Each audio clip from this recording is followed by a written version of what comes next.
Now, in contrast, Mr. Peterson's attorneys argue that the NFA does violate the Second Amendment and that it would not pass means and scrutiny.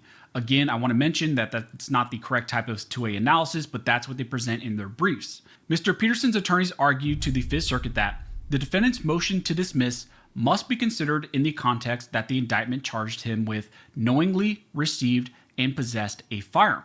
Paradoxically, the government now argues that the device for which the defendant received and possessed is not a firearm to deny the constitutional rights of the defendant as provided for by the Second Amendment. I do think this is one of the stronger arguments made in this brief because you have the ATF in their brief arguing that suppressors are not firearms, that they're not arms protected by the Second Amendment, but at the same time, the entire charge, the entire indictment is based on possessing an unregistered firearm in violation of the NFA, aka an unserialized and unregistered solvent trap that the ATF claims is a suppressor and therefore also a firearm. So here the defense is essentially saying that the ATF can't have their cake and eat it too. You can't claim that this is not a firearm, that it's not protected by the Second Amendment, but that at the same time use the NFA's federal definition that these are in fact firearms. Now, they also talk about the NFA process to register these items, to pay the tax and all that, and they argue that even looking at the Second Amendment context, the process here for the NFA is unconstitutional,